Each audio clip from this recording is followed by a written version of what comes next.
हम स्टार्ट कर रहे हैं CPP 36, जो इस वीडियो के साथ लिंक भी किया जाएगा। क्वेश्चन नंबर 1,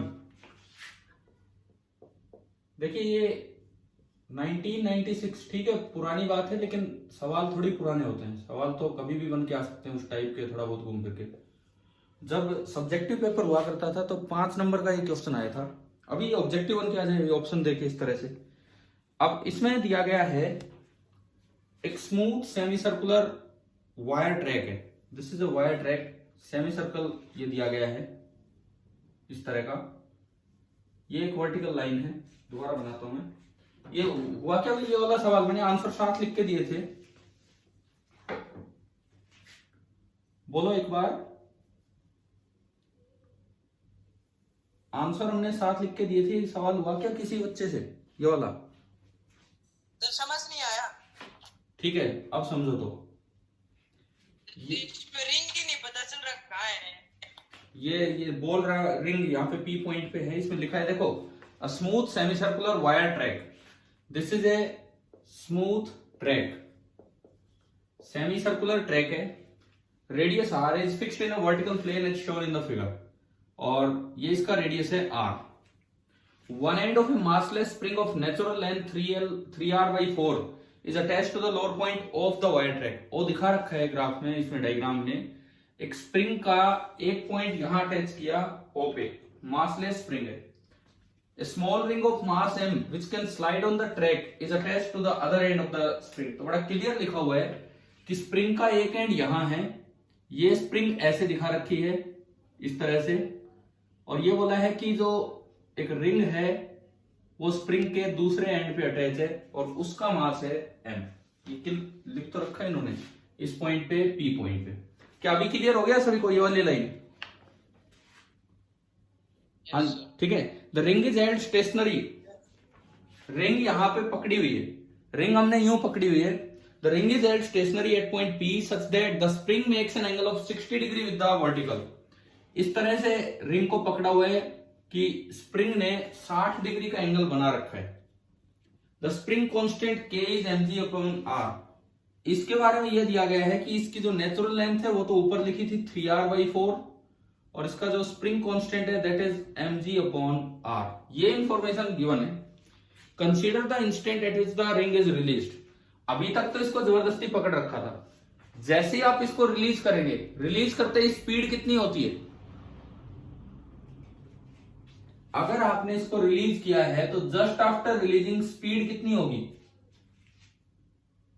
बोलो। किसी भी चीज को हम छोड़ते हैं तो रिलीज करते हैं, उसकी स्पीड कितनी होती है? 0। ठीक है, तो इसमें बात करता है draw the free body diagram of the ring, और ये consider the instant when the ring is released. इसी वक्त आपको बनाना है। तो सबसे पहले फ्री बॉडी डायग्राम बनाते हैं। फ्री बॉडी डायग्राम कैसे बनेगा? रिंग का, ओनली रिंग का।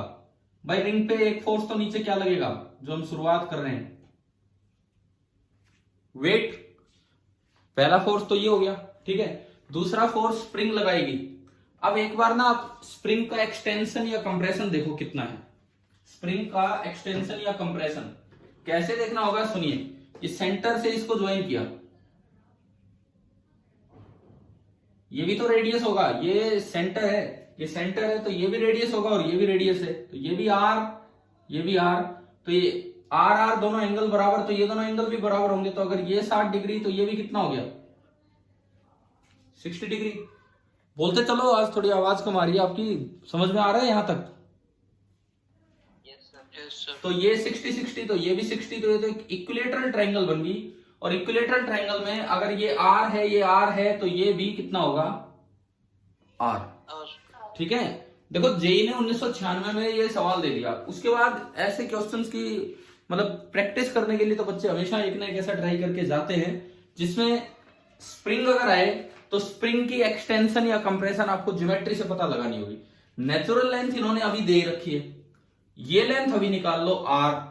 R इससे बड़ा है कि छोटा है? R इसकी नेचुरल लेंथ से बड़ी है या छोटी है?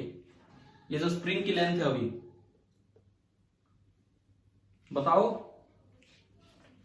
स्प्रिंग की जो लेंथ है वो इसकी नेचुरल लेंथ से बड़ी है, छोटी है? बड़ी है। R बड़ा है 3R/4 से, इसका मतलब स्प्रिंग में एक्सटेंशन है। मान लो स्प्रिंग में एक्सटेंशन x है, तो x होगा total length minus natural length. Total length minus natural length, कितना एक्सटेंशन आ गया? R/4।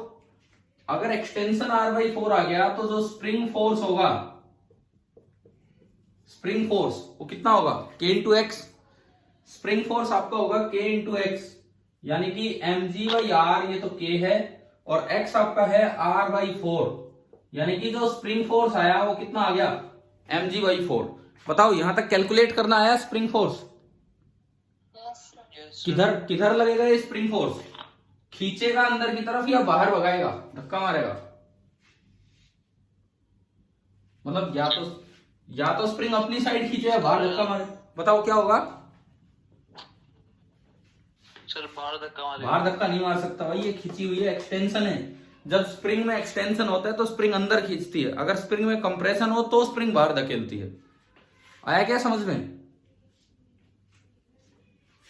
बताओ दूसरा फोर्स हो गया क्लियर? Yes sir. तो ये दूसरा फोर्स, स्प्रिंग फोर्स, ये मैं यहां से यूं एक और हटा रहा हूं, दिस इज mg/4। दो फोर्स हो गए हमारे। अच्छा, अब बचा कॉन्टेक्ट फोर्स। ये जो ट्रैक है ये दो फोर्स लगा सकता है, एक नॉर्मल रिएक्शन और एक फ्रिक्शन। जब नहीं पता होता कि कॉन्टेक्ट फोर्स किधर है तो आप दो परपेंडिकुलर डायरेक्शन में माना करो, एक नॉर्मली और एक टेंजेंशियली। टेंजेंशियली तो फ्रिक्शन होता है, लेकिन ट्रैक कैसा दिया है आपको? स्मूथ का मतलब है कि no tangential force by track on ring. तो इसका जो फोर्स होगा वो केवल नॉर्मल रहेगा। नॉर्मल का मतलब है टुवर्ड्स द सेंटर या अवे फ्रॉम द सेंटर। मान लो मैंने इधर मान लिया टुवर्ड्स द सेंटर, नेगेटिव आ जाए अगर ये कैलकुलेट होके तो बाहर हो जाएगा। तो भाई हमने रिंग का एफबीडी बना दिया। एक सवाल के पहले पार्ट में आईआईटी ने पूछा कि एफबीडी ऑफ रिंग बताओ, एफबीडी ऑफ रिंग बताओ। तो उसमें कैसे बनाया उन्होंने, बच्चों ने? यार ऐसे बनाए जैसे मैं बना रहा हूं, बच्चे नहीं थे वो, अब आपके लिए पता नहीं कितने बड़े हो गए वो, ठीक है, 1996 के थे वो। अब देखो mg नीचे, पहले यार मैं कह रहा सब्जेक्टिव पेपर आता था तो आपको दिखाना होता था वहां पे करने का। नॉर्मल इधर, और स्प्रिंग फोर्स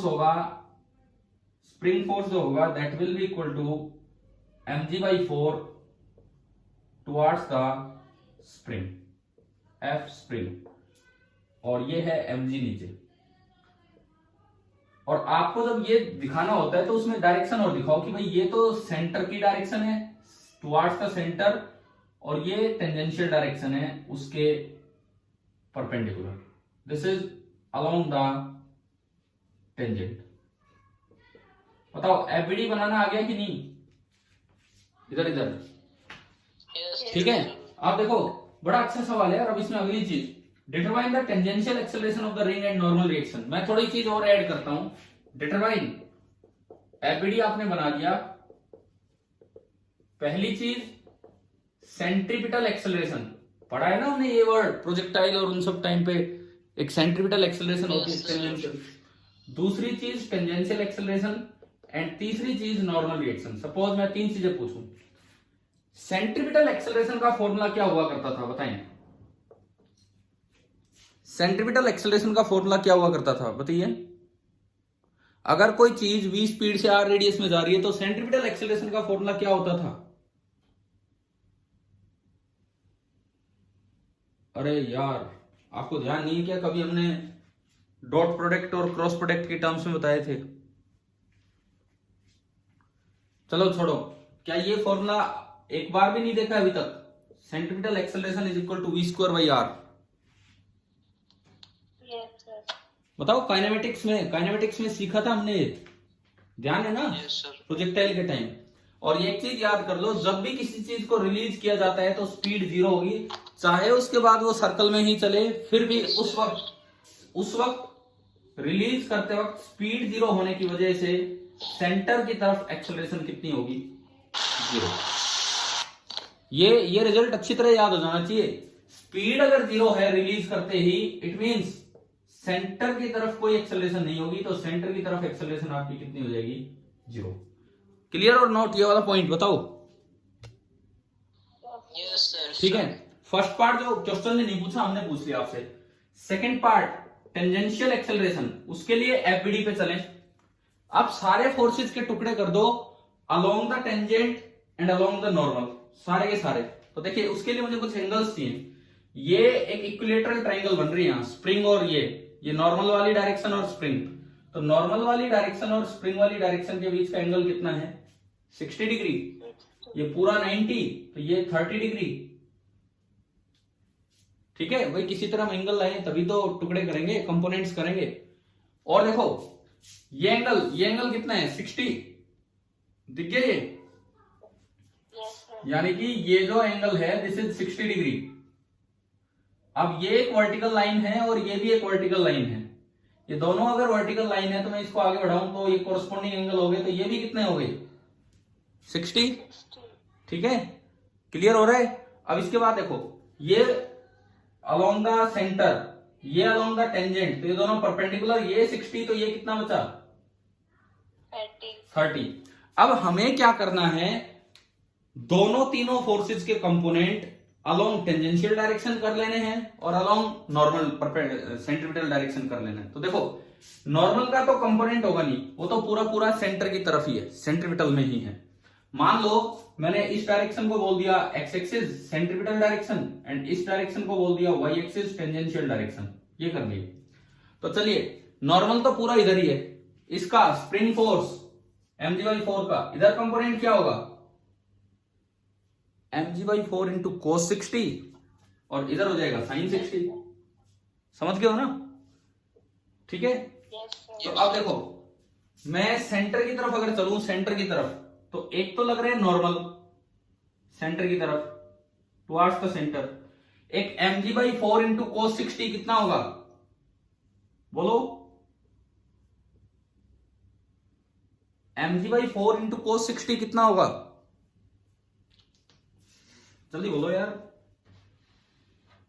अरे इसके टुकड़े करवाओ। mg/4 इंटू कोस 60, कोस 60 होता है 1/8, तो कितना हो गया? mg/8। क्लियर? और इधर होगा कोस 30 बोलो चाहे साइन 60 बोल दो, कोस 30 बोल दो चाहे साइन 60। कोस 30 √3/2, √3/2, तो ये हो गया √3/2 इंटू mg/4, तो ये √3/8 हो गया। इसके दोनों साइड हो गए कंपोनेंट स्प्रिंग फोर्स के। ठीक है, अब mg के कर लो। mg का इधर तो mg cos 60, mg cos 60 कितना होगा? बताओ। mg cos 60 mg/2 और इधर होगा mg sin 60, तो mg √3/2। अब देखो ये डायग्राम आपके दोनों पार्ट्स के आंसर देगा। टेंजेंशियल डायरेक्शन है ये वाई वाली जो हमने वाई एक्सिस बोला था। टेंजेंशियल डायरेक्शन में न्यूटन लॉ लगाओ। देखो इधर अनबैलेंस्ड फोर्स है, दोनों फोर्स इधर लग रहे हैं, इसका मतलब कुछ ना कुछ एक्सेलरेशन इधर जरूर होगी। तो टेंजेंशियल एक्सेलरेशन at और इधर का कोई एक्सेलरेशन है ही नहीं क्योंकि ac 0 था। क्या ये बात समझ में आ गई है क्या सभी को? ठीक है, तो अब सबसे पहला ये टेंजेंशियल एक्सेलरेशन जो इस सवाल में आपसे बी पार्ट में पूछा है, बताओ यहां से टेंजेंशियल एक्सेलरेशन कितना आ रहा है? Net force is equal to mass into acceleration. Net force कितना हो गया टेंजेंशियल डायरेक्शन में? ये दोनों जुड़ेंगे √3/8 mg plus mg into √3/2 is equal to कितना होगा? Mass into tangential acceleration. m cancel हो जाएगा कॉमन आके, g कॉमन आ जाएगा, √3 कॉमन आ जाएगा, ये बचेगा 1/8 प्लस 1/2। 1/8 plus 1/2 LCM 8, 1 plus 4 5/8। तो ये आया टेंजेंशियल एक्सेलरेशन आई 5/8 √3 g। आंसर ये लिखा होगा आपके पास, मैंने दिया था आंसर तो उसमें नीचे। हाँ ठीक है, यस सर, ठीक है। Yes sir. अब अगली चीज नॉर्मल रिएक्शन निकालो। ये कहां से निकाले हम नॉर्मल रिएक्शन?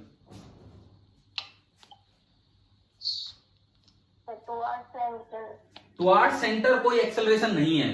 अगर कोई एक्सेलरेशन नहीं है तो आप फोर्स बैलेंस कर दो, अलोंग द सेंट्रीपिटल डायरेक्शन आप फोर्स को बैलेंस कर दो अगर कोई एक्सेलरेशन नहीं है तो देखो इसमें बैलेंस करके इधर की तरफ तो दो फोर्स लग रहे हैं, तो n plus mg/8 n plus mg/8 is equal to उधर कितना mg/2, तो ये घटाओ उधर ले जाके mg/2 माइनस mg/8 कितना हो गया 3mg/8। क्या आंसर दिया है आपको, यही दे रखा है इसमें, ठीक है सर यही है। तो ये बताओ स्प्रिंग वाला पार्ट आ गया समझ में।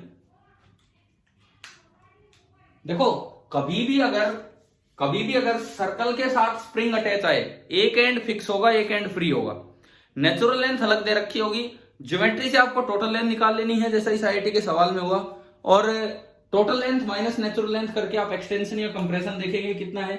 उसके बाद एफबीडी बना के बस एक बात का ध्यान रखो, अगर जस्ट रिलीज किया है, क्योंकि अक्सर ये सवाल आते हैं तो जस्ट आफ्टर रिलीजिंग ही आते हैं, सेंटर की तरफ जो डायरेक्शन होगी उसमें नेट फोर्स 0 रखना है, और टेंजेंशियल डायरेक्शन में नेट फोर्स नॉन जीरो होगा। उधर से हमने टेंजेंशियल एक्सेलरेशन निकाली, और जो नॉर्मल रिएक्शन निकलेगी वो सेंटर की तरफ फोर्स बैलेंस करके निकल जाएगी। अब एक बात का ध्यान रखना, कई बच्चे गलती क्या करते हैं, एक बड़ी कॉमन मिस्टेक, नॉर्मल को स्प्रिंग की तरफ लगा देते हैं या नॉर्मल को स्प्रिंग से दूर लगा देते हैं। एक जो कॉमन सी मिस्टेक इस तरह के सवाल में करते हैं, बच्चा नॉर्मल को या तो स्प्रिंग की तरफ लगा देगा या स्प्रिंग से दूर, ना ऐसा नहीं है। नॉर्मल लगेगा सरफेस के परपेंडिकुलर, ये सरफेस ये है कर्व, और कर्व का परपेंडिकुलर होता है टुवर्ड्स द सेंटर। जो गलती होती है वो मैंने आपको बता दी, ध्यान रखेंगे ना इन चीजों का।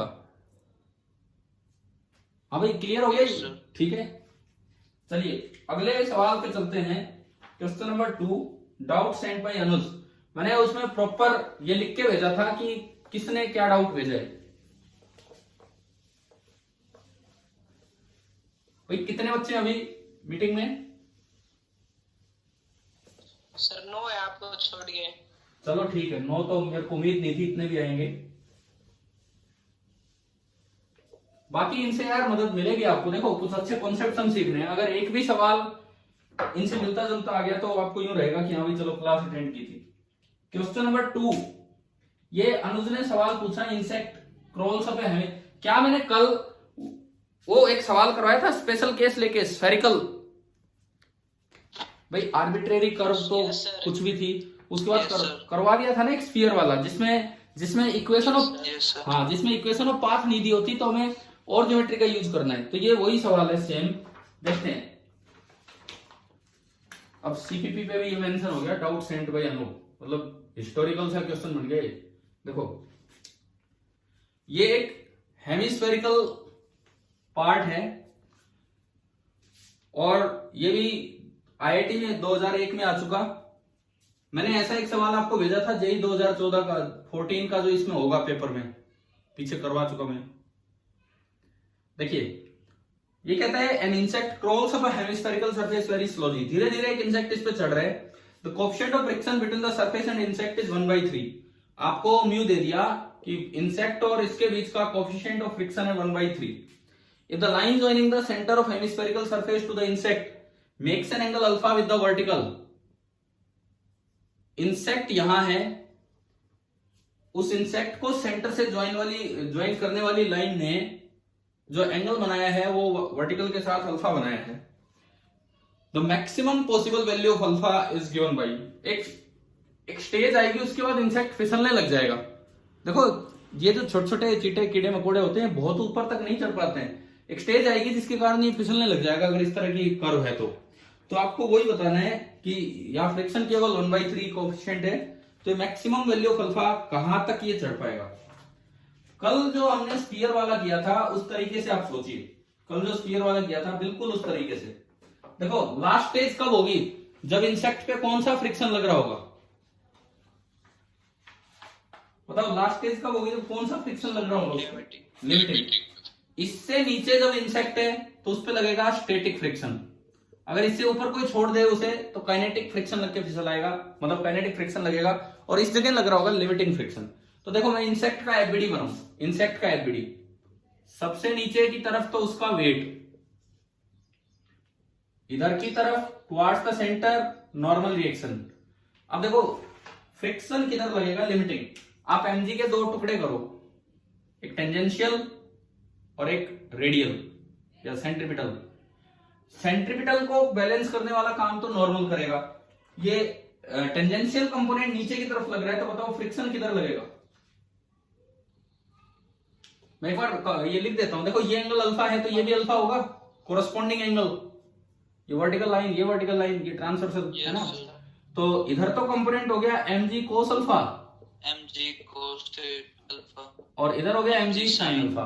ठीक है, mg cos अल्फा को तो नॉर्मल बैलेंस कर रहा होगा, क्योंकि उधर तो ये जा ही नहीं सकता है। लेकिन mg sin अल्फा को कौन बैलेंस कर रहा होगा लास्ट स्टेज में? Friction, limiting friction. तो बताओ लिमिटिंग फ्रिक्शन टेंजेंशियली ऊपर की तरफ लगेगा या नीचे की तरफ? ऊपर। तो जो लिमिटिंग फ्रिक्शन लगेगा दैट इज FL।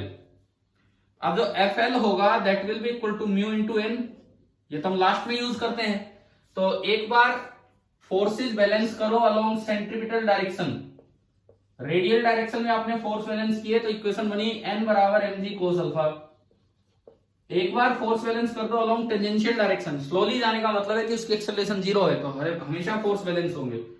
तो अगर आप टेंजेंशियल डायरेक्शन में फोर्स बैलेंस करें टेंजेंशियल डायरेक्शन में, तो इक्वेशन बनेगी F limiting is equal to mg, इसमें यूज कर लो। हमने आपको सिखाया कि अगर लिमिटिंग फ्रिक्शन आ जाए, नॉर्मल आ जाए, तो इसमें यूज कर लीजिए। तो ये बनेगा mg sin alpha is equal to mu s, वो दिया है, इंटू mg cos अल्फा। तो इससे कैंसिल हो गया, और म्यू कितना दे रखा है 1/3, इसको उधर भेज दो तो कोट अल्फा बराबर 3 आ गया। हाँ जी, हो गया ये वाला सवाल।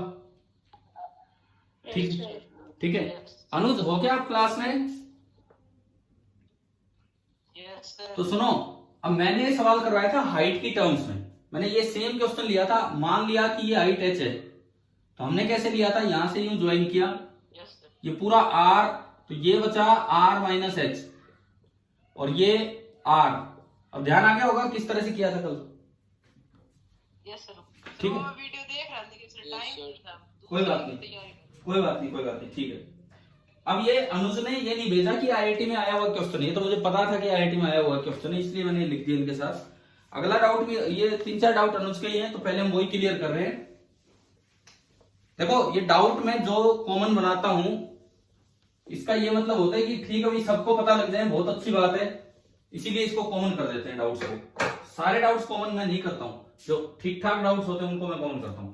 क्वेश्चन नंबर 3, ये भी आईआईटी 2001 में ही 2 नंबर का आया। इसमें ये एक पुली है, और इस पुली के ऊपर से रस्सी 2 बार यूं गई हुई है, लेकिन इसमें पुली का भी मास दे दिया m, सब कुछ रेस्ट पे है, कोई कुछ नहीं घूम रहा, और यहां मास अटैच है कैपिटल M।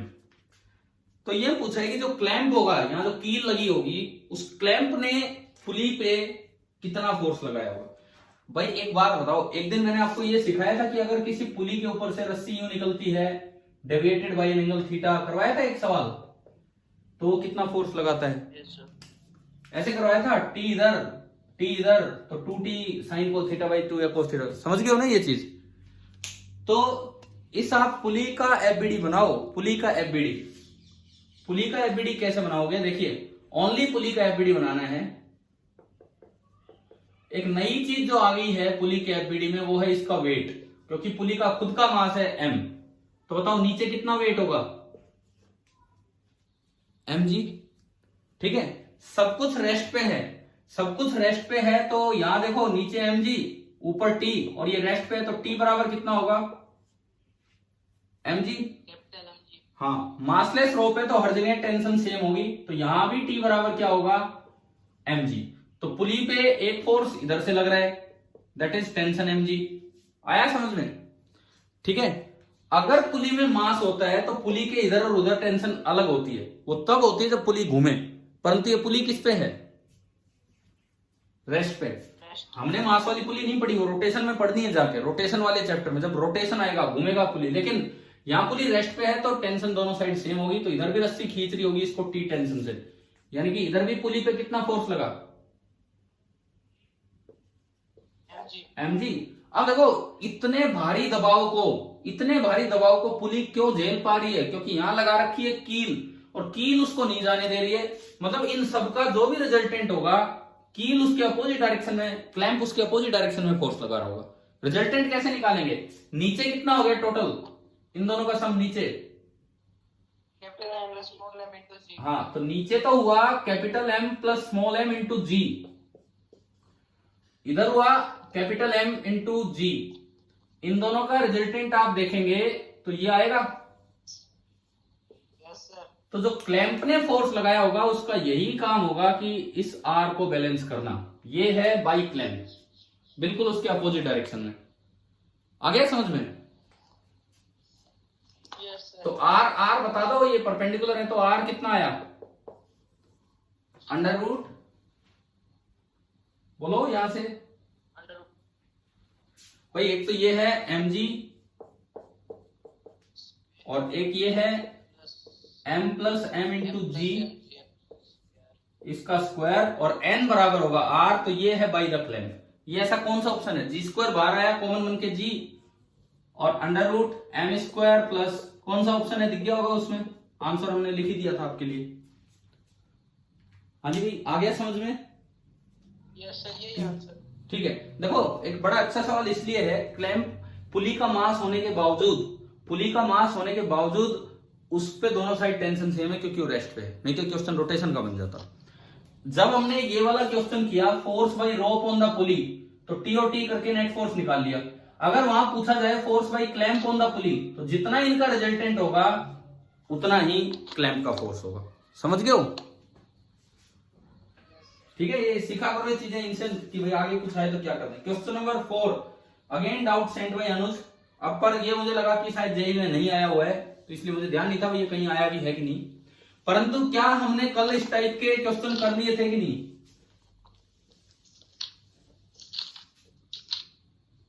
अनुज क्या ये कहीं जेई में आया हुआ है क्या? कोई जिस बुक से भी आपने लिया होगा लिखा हो कुछ इसके साथ?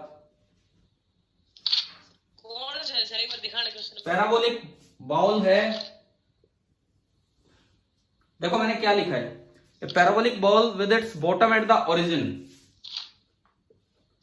है द शेप। तो सर नहीं आया हुआ। आया हुआ ये? आया सर ये। कौन से कब? नो सर नहीं आया हुआ। ठीक है, नहीं आया हुआ सर। ठीक है, ठीक है, ठीक है, ठीक है। इसकी इक्वेशन दी एक्स हो गया स्क्वायर लेकिन सर ये क्वेश्चन हो गया। एक बार देख, सर हो गया। एक बार देख लो फिर भी। अब फिर तो ऐसे तो मैंने कल करवाई दिए थे, फिर ये क्यों भेजा आपने? सर भी सर 2 क्वेश्चन डाल रहे हैं आप टेस्ट में। तो ये तो मैं करवा चुका था पिछली बार, पिछले लेक्चर में, ये वाला सवाल। ये नहीं, एग्जैक्टली ये नहीं आपने भेजा। अब सुनो, इसमें लिखा था क्वेश्चन में सी द फिगर, परंतु मैंने आगे लिख दिया but he has not send the figure. आपने डायग्राम भेजा ही नहीं। The maximum height eight which small mass m can be, यार ये तो हमने सीख लिया। पहला स्टेप क्या करना होता है? स्लोप। स्लोप कैसे निकालते हैं? कल आप कर तो रहे थे इस टाइप के सवाल।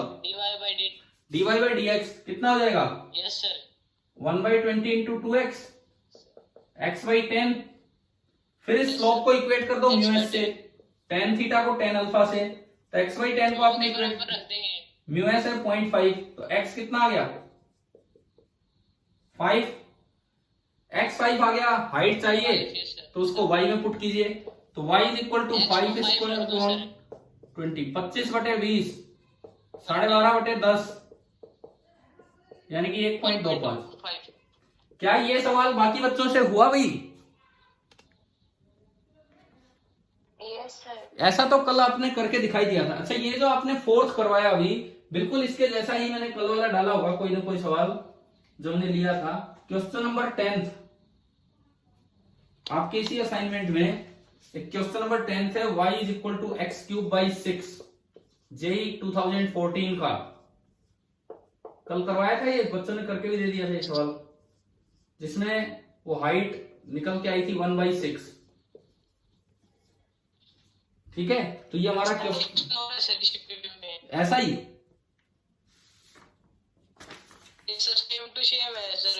इसमें sir y is equal to दे रखा है x³/6 दे रखा है सर। हाँ, ये रहा, ये मैंने बोल तो दिया। ये जेई 2014 वाला क्वेश्चन ये कल करवा चुका मैं, तो बिल्कुल सेम ऐसा ही सवाल था। Yes sir. और ये है आपका क्वेश्चन नंबर 10। ये जेई 2014 में 4 नंबर का आया था। तो ये बिल्कुल ऐसा सवाल था। तो मैं ये उम्मीद करता हूं कि आपसे रिपीटिशन नहीं करवाना चाहिए, आपको ये हो जाने चाहिए अगर आपने एक बार कर लिया है तो सवाल। ठीक है, इसके बाद देखो ये आपका हो गया 4th हो गया और ये 10th हो गया। क्वेश्चन नंबर 5th देखिए, देखो ये मीटिंग अभी पूरी हो जाएगी लेकिन मैं इसको कंटिन्यू कर दूंगा दोबारा। हम कम से कम ये असाइनमेंट तो पूरा करें अपना। एक और 40 मिनट का सेशन में लगा दूंगा अभी, ये मीटिंग खत्म होते ही, बिकॉज हमें पूरा करना है। फिफ्थ देखो, chain consisting of 5 links, 5 link है और पांचों का मास मान लो m है। तो आप इसको ऐसे देख सकते हो 1 2 3 4 एंड 5, ये 5 हैं, पांचों का मास है m और ये पूरा सिस्टम ऊपर जा रहा है 2 मीटर पर सेकेंड स्क्वायर की एक्सेलरेशन से। m की वैल्यू है 0.1 kg। तो आपसे पूछा है force of interaction between the top link and the link immediately below it. यहां टॉप लिंक और इसके बीच में यहां जैसे टेंशन पूछी है तो इससे नीचे का एपीडी बना लो, इससे नीचे का एपीडी, उसका वेट होगा 4mg, पर इसका मास 4m है। यहां मान लो टेंशन है T और एक्सेलरेशन है A, मास है 4m। लगवाओ न्यूटन लॉ की इक्वेशन, क्या लगेगी? ऊपर की डायरेक्शन को पॉजिटिव मानते हुए क्या इक्वेशन बनेगी, बोलो यार।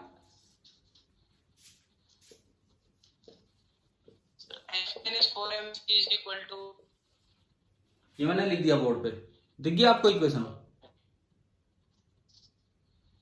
T minus 4mg is equal to 4ma और यहां से जो T निकल के आया 4m उधर गया common, G plus A, 4 into m है आपका 0.1 और G प्लस A 10 और 2 12, 12 4 48 गुना 0.8, यानी कि ये आपका आ गया 4.8 न्यूटन। तो ये मैंने आपको आंसर लिख के दे दिया था इसके साथ। चलिए भाई 5वां सवाल हो गया।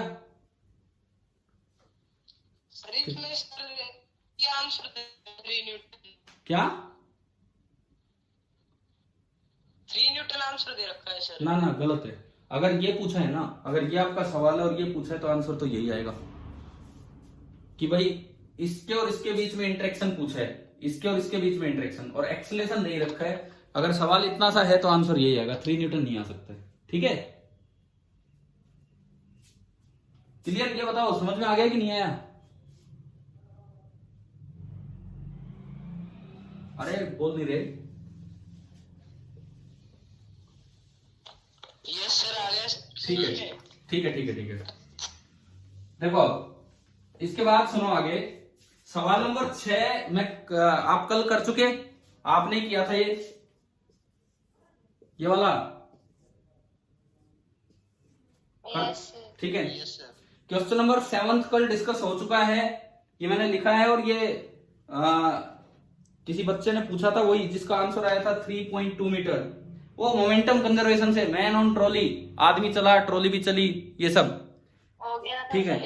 क्वेश्चन नंबर 8 भी कल हो चुका है, स्टेशनरी सेल बोट वाला। क्वेश्चन नंबर 9th भी कल हो चुका है, ग्रू, इंक्लाइंड प्लेन पे ग्रू।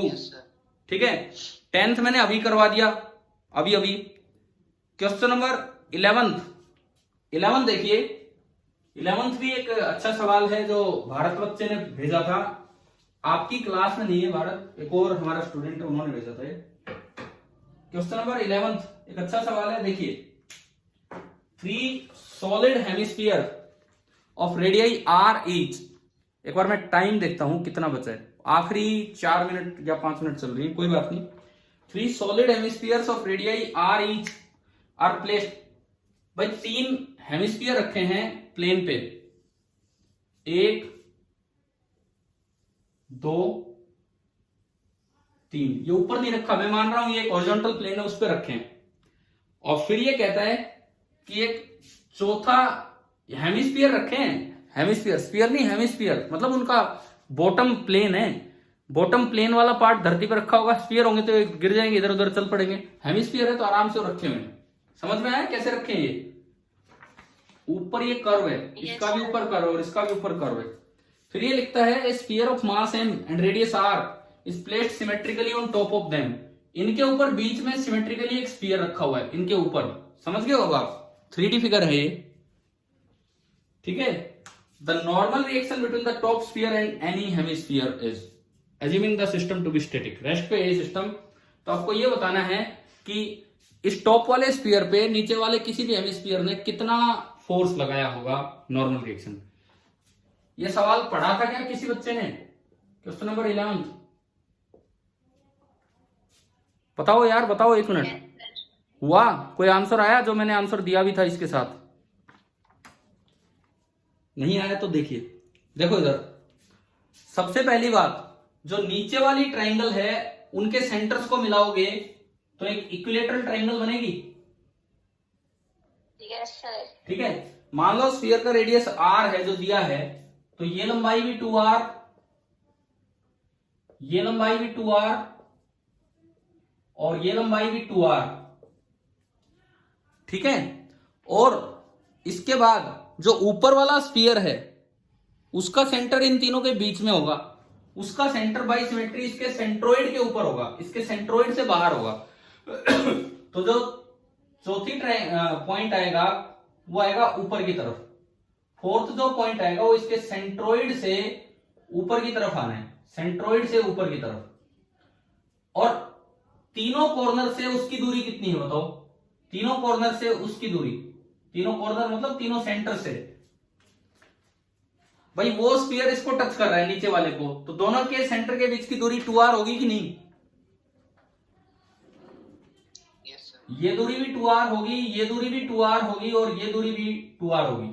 ये एक अलग तरह का फिगर बन गया, टेट्राहेड्रन बोलते हैं ना इसे हम, टेट्राहेड्रन, जिसके हर फेस एक इक्विलेटरल ट्रायंगल बनेगी, जिसका हर एक फेस, देखो नीचे एक बेस है इक्विलेटरल ट्रायंगल, ऊपर एक सिंगल पॉइंट है, ऊपर एक सिंगल पॉइंट है, नीचे बेस है जिसके 3 कॉर्नर्स हैं। तो मैंने 4 सेंटर ले लिए, किन्हीं भी 3 सेंटर्स को मिलाओगे तो एक इक्विलेटरल ट्रायंगल बनेगी। इधर देखो, इधर देखो, नीचे देखो, पीछे देखो। समझ में आया कि नहीं आया ये फिगर क्या है, डायग्राम?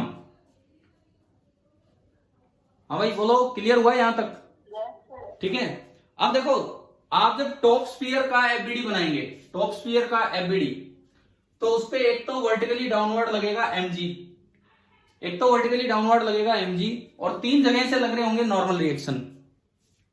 एक तो वर्टिकली डाउनवर्ड लगेगा mg नीचे अंदर, और 3 जगह से यूं टेढ़े आएंगे नॉर्मल रिएक्शन। और नॉर्मल रिएक्शन किस डायरेक्शन में आएंगे? अलोंग द नॉर्मल लाइन, मतलब एक नॉर्मल रिएक्शन इधर आएगा इस लाइन के अलोंग बाहर की तरफ, ऊपर की तरफ, मतलब यूं n1, एक आएगा इधर से n2 और एक आएगा उधर से n3। अब ये तो 2D डायग्राम है बोर्ड पे, लेकिन ये आप इसे विजुअलाइज करने की कोशिश कीजिए, 3D फिगर है। तो इस पे जो 3 n1 n2 n3 लगेंगे, उन तीनों का कंपोनेंट ऊपर की तरफ क्या बनेगा? सपोज इस लाइन ने, सपोज ये जो रेडियल लाइन होगी उसने हॉरिजॉन्टल प्लेन के साथ थीटा एंगल बना रखा है, तो n1 n2 n3 by symmetry equal होगा तो उसका कंपोनेंट टुवर्ड्स द सेंट्रोइड तो होगा n1 cos theta and vertically होगा n1 sin थीटा। तो पहले का कंपोनेंट आएगा n sin थीटा, दूसरे का भी n sin थीटा, तीसरे का भी n sin थीटा, और तीनों n sin थीटा मिलके बैलेंस कर रहे होंगे mg को, और यहां से n आ जाएगा mg/3 sin थीटा। एंड जब आप ज्योमेट्री का यूज करेंगे तो cos थीटा बनेगा 1/√3। अगर cos थीटा, अभी बताऊंगा कैसे, cos थीटा अगर 1/√3 है तो sin थीटा कितना हो गया? √1 - 1/3, इसका स्क्वायर, तो √3 - 1 2/3। जब आपने sin थीटा इसमें पुट किया तो जो नॉर्मल रिएक्शन आना है mg/, देखिए ये वाला क्वेश्चन हम वही दोबारा कंटिन्यू करते हैं, 2 मिनट आप वेट कीजिए। हम स्टार्ट करते हैं क्वेश्चन नंबर 11 से। इसमें यूं था कि 3 सॉलिड हेमिस्फीयर हैं, वो ग्राउंड पे रखे हुए हैं, और आपको ना उनका टॉप फेस दिख रहा है, मतलब हम ऊपर से नजर डाल रहे हैं तो हमें उनका ये सर्कुलर पार्ट नजर आ रहा है, 1 2 एंड 3, ये सर्कुलर पार्ट नजर आ रहा है। ऊपर ये स्फेरिकल है, ऊपर ये स्फेरिकल है तीनों, और नीचे प्लेन है। तो जैसे ये बोर्ड यूं हम झुका के यूं रखते हैं तो इस तरह से है, नीचे प्लेन है और ऊपर से स्फेरिकल है। और एक चौथा स्फीयर जो है वो रखा हुआ है इनके ऊपर, 4th वन जो है वो इनसे ऊपर है, यूं, चारों का रेडियस आर है और चारों स्टैटिक पोजीशन में है, मतलब रेस्ट पे है। तो ये बताना है कि इस ऊपर वाले स्फीयर पे किसी भी एक हेमिस्फीयर ने कितना फोर्स लगाया होगा। तो देखो, मान लो एक हेमिस्फीयर ने फोर्स लगाया n, बाइसिमेट्री दूसरे का भी n, बाइसिमेट्री तीसरे का भी n। अब सपोज एक ने जो n लगाया उसने हॉरिजॉन्टल प्लेन के साथ एंगल बना रखा है थीटा, तो उस n का कंपोनेंट n cos थीटा तो हॉरिजॉन्टल होगा और n sin थीटा वर्टिकल होगा। क्या ये बात, जवाब देते चलना, क्या ये बात समझ में आ रही है? Let each hemisphere is exerting a normal reaction, normal होगा along the common line, centre वाली लाइन जो परपेंडिकुलर होगा उधर, normal reaction n on the sphere at an angle theta with the horizontal plane, horizontal plane के साथ theta angle पे वो normal लग रहा है। तो नॉर्मल के जो दो कंपोनेंट होंगे, n के जो दो कंपोनेंट बनेंगे, n का हॉरिजॉन्टल कंपोनेंट तो होगा n cos थीटा, n का जो हॉरिजॉन्टल कंपोनेंट बनेगा that will be equal to n cos theta, और n का जो वर्टिकल कंपोनेंट बनेगा, vertical component that will be equal to n sin theta. पहले ये बताओ, क्या ये बात समझ में आएगी आपको? क्या दिखाया मैंने यहां पे, क्लियर और नॉट? हाँ जी, भी बोलिए, एक बार जवाब दीजिए, क्या यहां तक समझ में आ गया? Yes sir. ठीक है, अब देखो वर्टिकल डायरेक्शन में, अब मैं बताता हूं एफबीडी ऑफ स्फीयर, जो हमने ग्रीन कलर का यहां दिखाया उसका एफबीडी, और मैं उसका एफबीडी केवल वर्टिकल डायरेक्शन में बना रहा हूं। तो अंदर, नीचे तो mg और ऊपर वो, तो मैं यहां तो सीधा दिखाऊं, वो अंदर की तरफ जो लगेगा, या जिस तरह डायग्राम है, अंदर की तरफ जो लग रहा होगा, अंदर की तरफ मतलब नीचे की तरफ, वो वर्टिकली डाउनवर्ड है, वो तो हो गया mg। और बाहर की तरफ तीनों के कौन से कंपोनेंट है? ऊपर की तरफ n sin थीटा, तो ऊपर की तरफ हो गया 3n sin थीटा, और वर्टिकली ये इक्विलिब्रियम में है, तो it means 3n sin theta is equal to mg।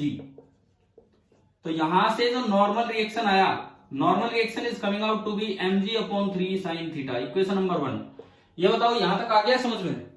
इतना, ये जो डायरेक्शन है this is vertically outward, and ये जो डायरेक्शन है दिस इज वर्टिकली इनवर्ड, और दोनों को हमने बैलेंस कर दिया।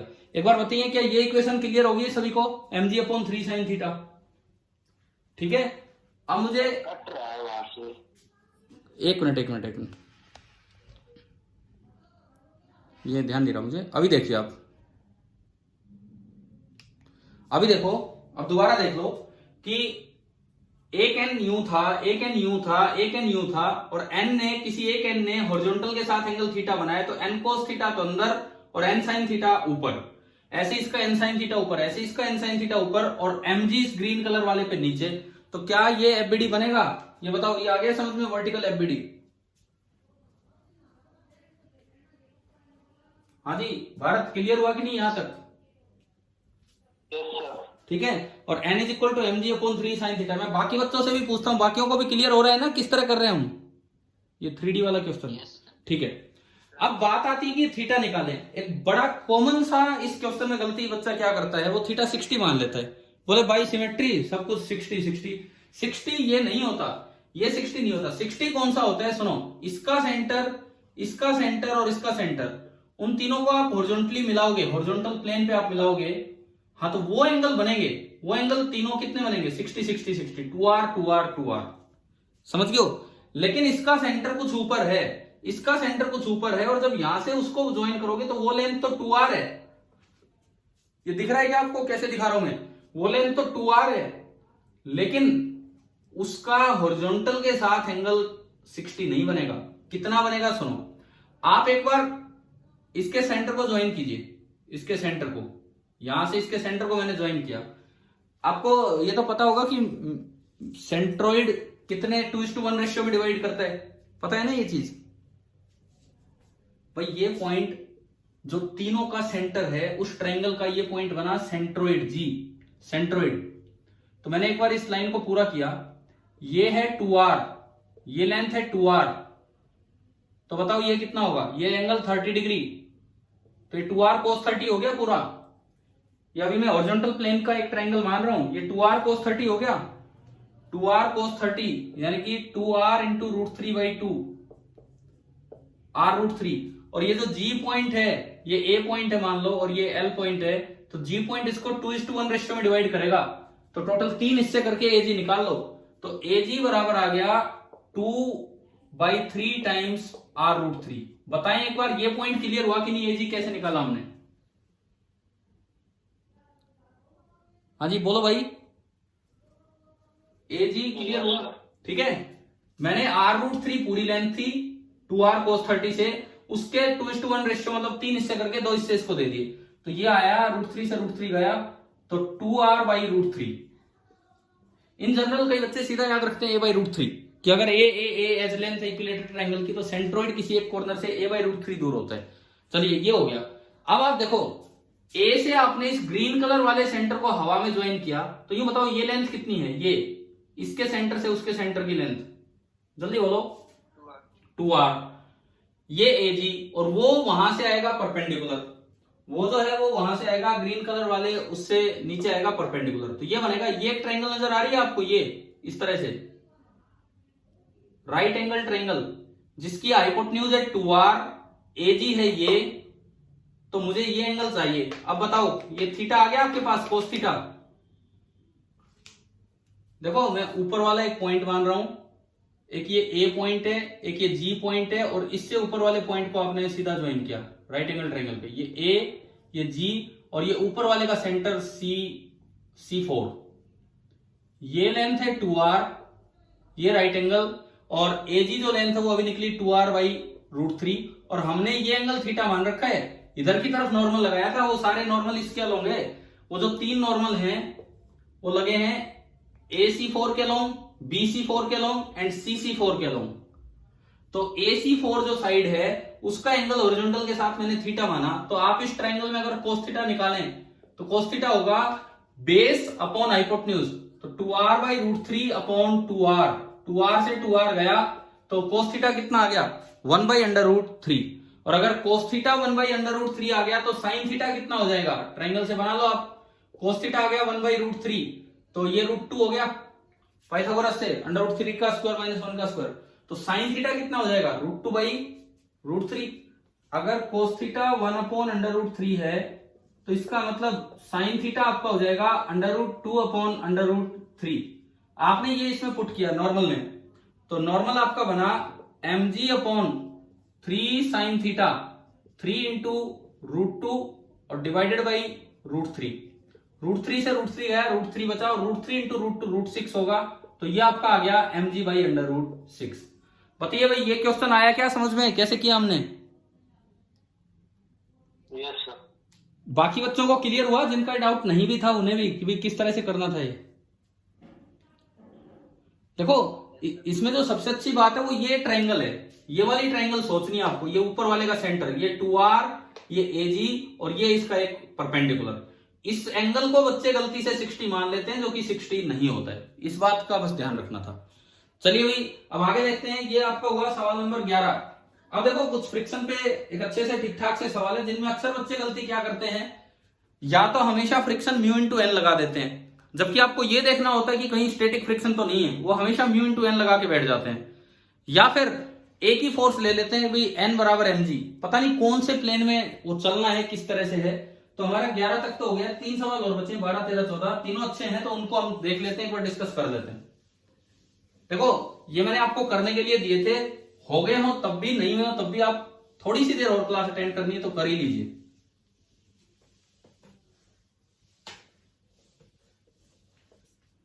देखिए क्वेश्चन नंबर 12th क्वेश्चन हम देखते हैं।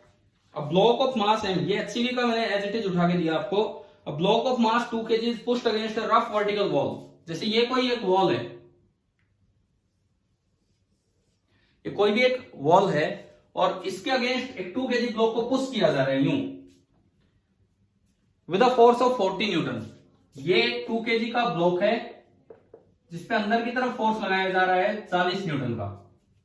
ठीक है जी। स्टैटिक फ्रिक्शन का कोएफिशिएंट म्यूएस दिया है 0.5। यहां पे जो म्यूएस है दिस इज 0.5।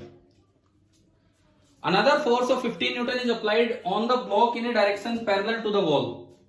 और दीवार के पैरेलल एक और फोर्स लगा रखा है 15 न्यूटन और दीवार के परपेंडिकुलर लगा रखा है 40 न्यूटन। इस तरह का काम हो रहा है। Will the block move. आपका पहला सवाल है क्या ये ब्लॉक चलेगा कि नहीं चलेगा। ये कैसे डिसाइड करें हम बताओ, क्या ये ब्लॉक चलेगा या नहीं। एक ही बात है, अगर चलाने वाला फोर्स अगर parallel to the surface force limiting friction से ज्यादा हो तो ये ब्लॉक चलेगा, और अगर parallel to the surface force limiting friction से कम हो तो ये नहीं चलेगा। तो पहले तो वो चीज चेक करते हैं कि चलेगा नहीं चलेगा।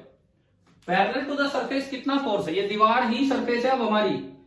पैरेलल टू द सरफेस एक तो इसका वेट हो गया, बोलो भाई क्या इसका weight parallel to the surface हो गया कि नहीं दीवार के। Yes sir. ठीक है, वेट तो 20 न्यूटन और एक आपने लगा दिया 15 न्यूटन।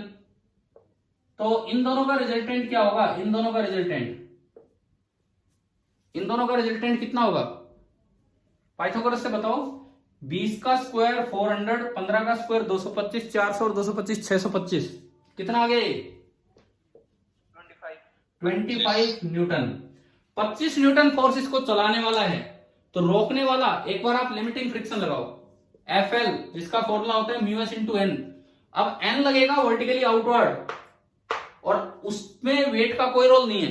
मैंने एक दिन आपको सिखाया भी था स्टार्टिंग में जब फ्रिक्शन स्टार्ट करवाया कि कमाल की बात है, वैसे तो ब्लॉक नीचे गिरता परंतु उसे रोकने के लिए mg को बैलेंस कराने के लिए हम उस पर जोर अंदर लगाते हैं। मतलब कमाल की बात यह है कि गैलीलियो ने तो कहा था कि दो परपेंडिकुलर डायरेक्शन एक दूसरे को अफेक्ट नहीं करती हैं, लेकिन फिर भी mg को बैलेंस करने के लिए हमें नॉर्मल अंदर लगाना पड़ता है, मतलब यूं फोर्स। कारण आप अंदर लगाएंगे तो नॉर्मल स्ट्रॉन्ग होगा और नॉर्मल स्ट्रॉन्ग होगा तो static friction sorry limiting friction strong होगा और वो पैरेलल टू द वॉल होकर उसको बैलेंस करता है। तो फिलहाल देखो FL is equal to mu s into n. आपने अंदर 40 न्यूटन लगाया तो दीवार ने कॉन्टेक्ट फोर्स भी कितना लगा दिया होगा 40 न्यूटन। तो जो लिमिटिंग फ्रिक्शन होगा दैट विल बी 0.5 इंटू 40, 5 4 20। तो लिमिटिंग फ्रिक्शन लगा 20 न्यूटन और चलाने वाला फोर्स कितना है 25 न्यूटन। बताओ चलेगा कि नहीं चलेगा। Yes sir. चलेगा। तो विल द ब्लॉक मूव, तो इसका आंसर तो आ गया yes, yes the block will move. उसके बाद in which direction if no find the frictional force. No की तो बात ही नहीं होगी, ये कह रहा है कि भाई किस डायरेक्शन में चल रहा होगा। तो अब देखो किधर हम बताएं, ये इस डायरेक्शन में चलेगा, 25 इधर लग रहा है और इसको रोकने के लिए लिमिटिंग फ्रिक्शन लगा होगा 20 न्यूटन, मतलब नेट फोर्स इस पे 5 न्यूटन लगा होगा इधर। ये कौन सी डायरेक्शन है, सपोज ये एंगल थीटा इधर चलेगा ये, तो इस ट्राइंगल में tan थीटा कितना हो गया परपेंडिकुलर 20 अपॉन बेस 15, 20 अपॉन 15 कितना आया 4/3। tan थीटा 4/3, तो थीटा कितना हो गया, थीटा कितना हो गया 53 डिग्री। अब ये बताओ कि आपको ये क्लियर हुआ कि नहीं। यही आंसर में लिखा है कि 15 न्यूटन फोर्स के साथ ये 53 डिग्री पे चलेगा। अब देखो मैं इसी सवाल में थोड़ा चेंज करके आपसे पूछूं, थोड़ा सा चेंज करके, मान लो इसका सपोज कीजिए इधर की तरफ भी कोई फोर्स होता 15 न्यूटन। सपोज कीजिए ये इसका एफबीडी बनता 15 इधर 15 इधर और लिमिटिंग वैल्यू 20 उधर। अब ये चलेगा कि नहीं चलेगा, लिमिटिंग वैल्यू 20 होती लेकिन ये 15 और 15 होते, तो अब बताओ अब ये चलेगा कि नहीं चलेगा। 15 और 15 का कितना होता रिजल्टेंट 15 अंडर √2, √2 होता 1.4, सो 15 इंटू 1.4 कितना आ जाता है ये 15 इंटू 1.4। एक बार बताओ ये 20 से कम है कि 20 से ज्यादा है।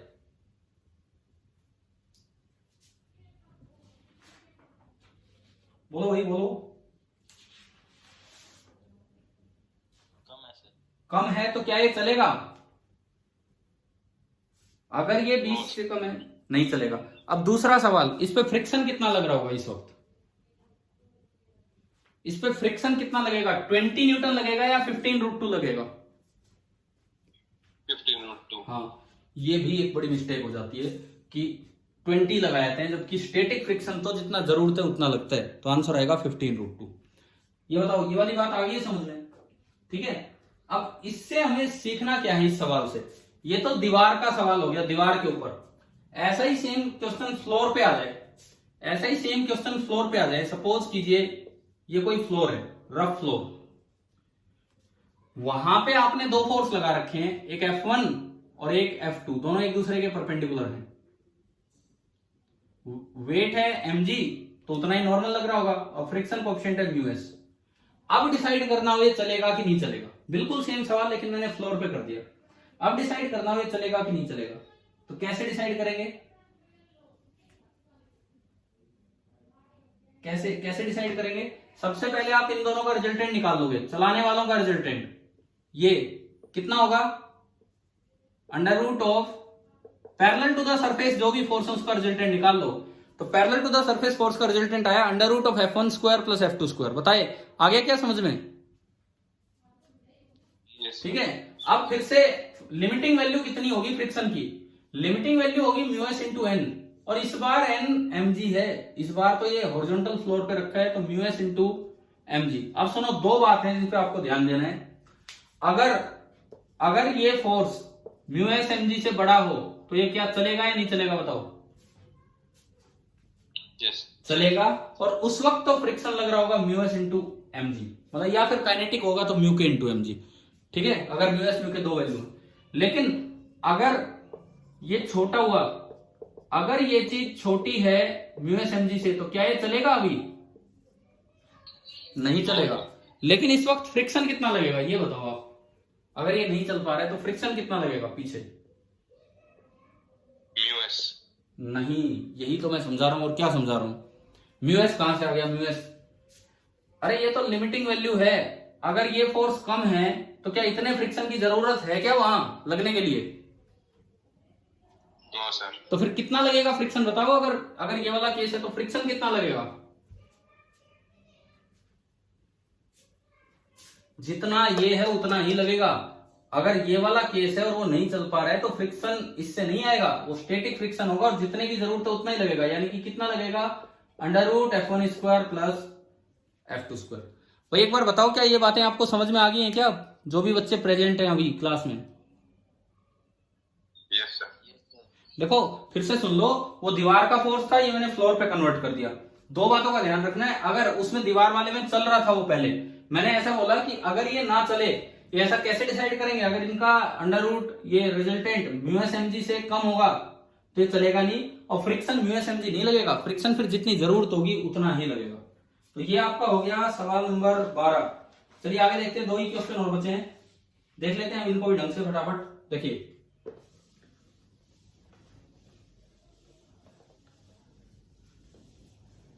क्वेश्चन नंबर 13 जो एक कंप्रीहेंशन है अपने आप में, वो देखिए आप। comprehension containing two questions with answers marked as star।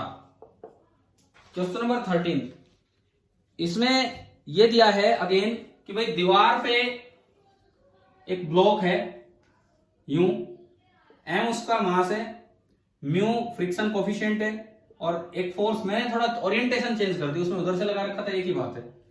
और f यहां नहीं लगा रखा, सॉरी, f यहां दिखा रखा है, और f का जो एंगल है with the horizontal that is theta. बताओ ये डायग्राम आ गया समझ में? क्वेश्चन दिख रहा होगा आपको? ठीक है। अब ये बाकी तो इंफॉर्मेशन जो दी है ऊपर दी है। अब ये कहता है कि the minimum value of f required, इन्होंने पूछा है कि भाई f की कितनी वैल्यू चाहिए, the minimum value of force f required to keep the block stationary. इस ब्लॉक को स्टेशनरी रखने के लिए, इस ब्लॉक को स्टेशनरी रखने के लिए आपको फोर्स कितना लगाना पड़ेगा, ये आपको देखना है। तो अगर ब्लॉक को स्टेशनरी रखना है और ये एक्सट्रीम केस की बात कर रहे हैं तो इस वक्त लगा दो इस पे लिमिटिंग फ्रिक्शन। लेकिन इस बार नॉर्मल रिएक्शन वेट से डिसाइड नहीं होगा। आप इसका एफबीडी देखो, नीचे लग रहा है mg that is parallel to the surface, ये f ये F इधर है और इसका ये एंगल है थीटा, तो F का इधर कंपोनेंट आएगा F cos थीटा और F का ऊपर कंपोनेंट आएगा F sin थीटा। ये F cos थीटा ऊपर आएगा F sin थीटा। और लिमिटिंग बात कर रहे हो तो नीचे यहां लग रहा होगा ऊपर की तरफ limiting friction μs into n और n इधर लग रहा होगा। बताओ एक बार ये पूरा डायग्राम आ गया इसका समझ में, FBD? ठीक है। अब देखिए जस्ट फोर्स बैलेंस करने और कुछ नहीं करना है, फोर्स बैलेंस करने। पहले इधर कर दो तो n is equal to F cos theta, एक इक्वेशन ये बनी, n is equal to F cos theta. उसके बाद वर्टिकली कर दो, वर्टिकली बनेगी FL plus F sin theta is equal to mg। FL को आपने रख दिया म्यू इंटू n, यानी कि μs into F cos theta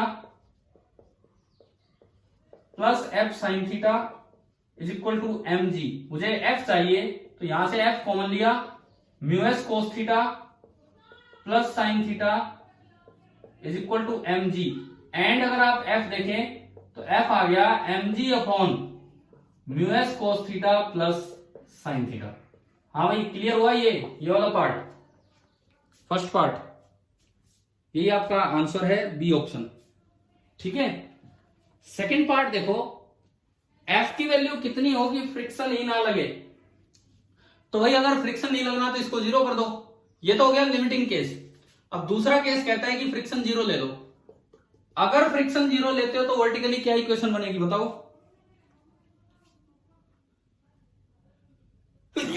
बताइए भाई, अगर फ्रिक्शन 0 है तो वर्टिकली क्या इक्वेशन बनेगी?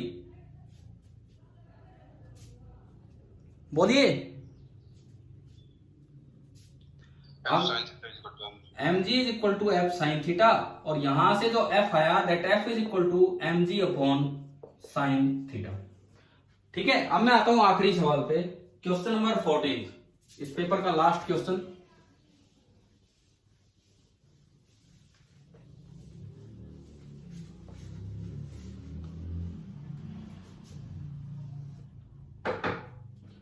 देखिए, consider the situation shown in the figure. ये मान लो एक ब्लॉक है जिसका मास है m2, ये एक ब्लॉक है जिसका मास है m1 और ये एक रस्सी आपने ज्वाइन कर रखी है। इधर फोर्स लगा रखा है F2 और इधर फोर्स लगा रखा है F1। एंड क्वेश्चन में दिया है कि F2 बड़ा है F1 से, मतलब चलेगा तो उधर चलेगा। ये है F2 is greater than the limiting friction available at that contact। देखो यहां लिमिटिंग फ्रिक्शन है μ2 इंटू mg, तो एक तो में ये दिया है कि F2 is greater than μ2 into mg, ये दे रखा है। But the value of F2 minus F1 is equal to the sum of both the limiting values of friction. एक और जानकारी दे रखी है कि F2 minus F1 is equal to μ2 m2g plus μ1 m1g। भाई क्वेश्चन में क्या गिवन है, क्या है समझ में आ रहा है कैसे लिखा मैंने? ठीक है।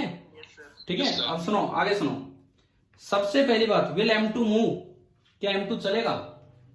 देखो अगर हम देखें F2 इसके लिमिटिंग से ज्यादा है, F2 इसके लिमिटिंग से ज्यादा है तो लगता है चल सकेगा, लेकिन रस्सी भी तो है, जो एक्स्ट्रा फोर्स चाहिए कि उसको कौन बैलेंस करा देगा?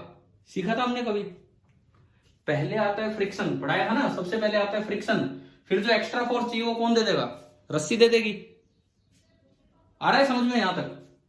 इसको देख के एक बार दिमाग में आता है चलेगा, लेकिन ये भी दिमाग में आता है कि एक्स्ट्रा फोर्स तो रस्सी दे देगी, रुकेगा। तो अब चेक कैसे करें चलेगा कि नहीं?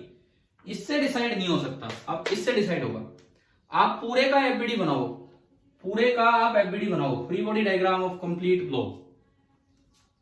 हाँ भाई बताओ, पूरे का अगर आप एफबीडी बनाते हो, वर्टिकली छोड़ो, हॉरिजॉन्टली आगे की तरफ फोर्स लग रहा है F2 माइनस F1, चलाने वाला फोर्स ये है और रोकने वाला दोनों जगह लिमिटिंग फ्रिक्शन होगा। लिमिटिंग फ्रिक्शन का सम क्या चलाने वाले के बराबर है कि नहीं? Yes sir. तो क्या ये सिस्टम चलेगा? नहीं चलेगा। तो ना तो M2 चलेगा ना M1 चलेगा। तो A और B दोनों का आंसर आ गया 9। क्लियर हुआ ना ये चीज? और यहां से नहीं पता लगता तो पूरे सिस्टम से देखो आप। अच्छा, उसके बाद what will be the value of friction acting on M2? M2 पे क्योंकि क्योंकि जो अप्लाइड फोर्स है F2 वो फ्रिक्शन से ज्यादा है लिमिटिंग वैल्यू से, तो फ्रिक्शन तो अपनी पूरी जान लगा देगा रोकने के लिए, वो नहीं लग पाएगा तब टेंशन आएगी। तो क्या फ्रिक्शन पूरा लग रहा होगा कि नहीं? सपोज यहाँ टेंशन है, सॉरी फोर्स अप्लाइड है 10 न्यूटन, फ्रिक्शन है कुछ भी 2 न्यूटन, तो फ्रिक्शन तो पूरा पूरा 2 लगेगा और बची हुई टेंशन आ जाएगी 8 न्यूटन। समझ गए हो? ठीक है, तो what will be the value of friction acting on M2? M2 पे तो फ्रिक्शन पूरा लग रहा होगा, कितना लग रहा होगा? μ2 इंटू M2 इंटू जी। ठीक है, उससे अगला सवाल, what will the value of tension in the string? Tension कितनी लगेगी अब ये बताओ।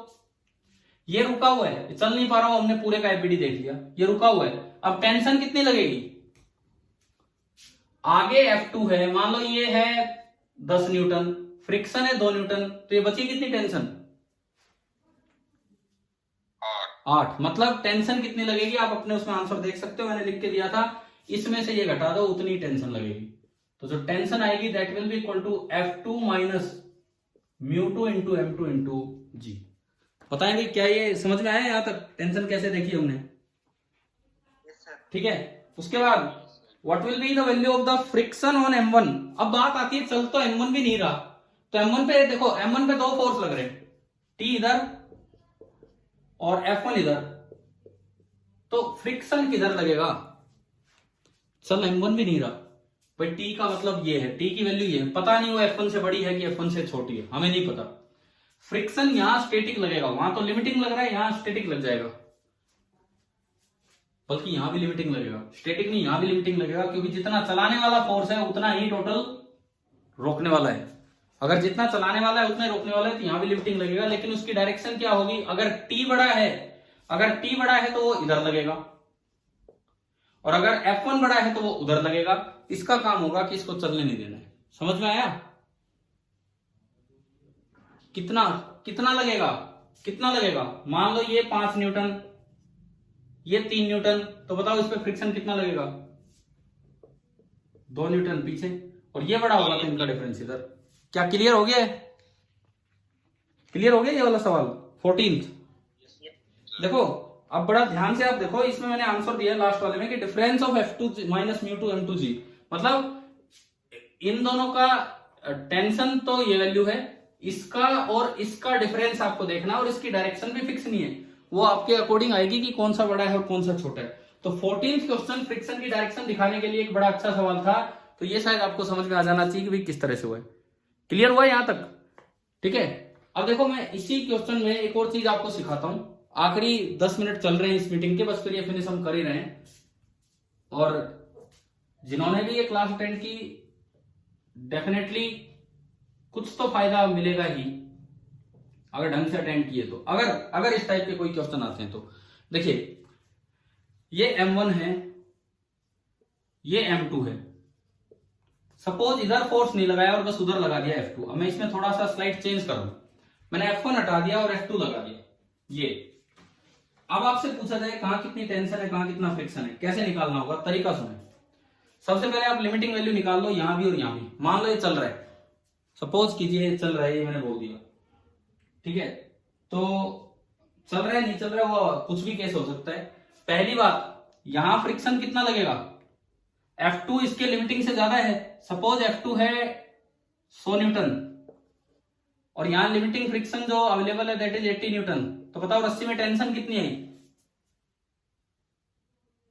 20 न्यूटन। रस्सी में टेंशन आ गई 20 न्यूटन। इसको पूरा देखने के बाद फिर अगले पे चलना है, आप पहले अगले का फ्रिक्शन डिसाइड नहीं कर सकते हैं।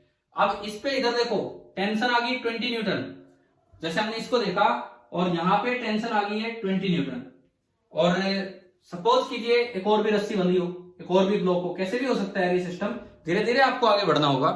देखिए यहां टेंशन आ गई 20 न्यूटन, और मान लो यहां फ्रिक्शन अवेलेबल है 6 न्यूटन मैक्सिमम, तो अब बताओ अगली रस्सी में टेंशन कितनी होगी?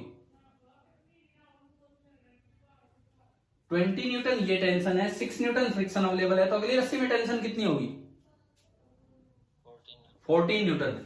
मतलब इस तरह के कनेक्टेड सिस्टम जहां भी आते हैं, तो जिस साइड आप फोर्स ज्यादा लगा रहे हो उधर से स्टार्ट करो, उधर फ्रिक्शन और इससे देखो टेंशन कितनी है, फिर अगले पे आओ, फिर अगले पे आओ, तो यूं बढ़ना होता है, ना कि बीच में कहीं भी। क्या ये 14th क्वेश्चन अब आपको क्लियर हो गया है कि नहीं ढंग से कैसे करना है? ठीक है। अब भाई देखो, मैंने तो आज भी आपकी ऑलमोस्ट 40 और 30 लगभग 70 मिनट की क्लास ले ली है जस्ट डिस्कशन के लिए। अब मैं उम्मीद करता हूं कि कल आप पेपर ढंग से देंगे। जिन्होंने क्लास अटेंड की एटलीस्ट वो तो अच्छे से देंगे। बेस्ट विशेष कल के पेपर के लिए। चलिए ठीक है, अब आप पढ़िए, आराम कीजिए। ठीक है, थैंक यू।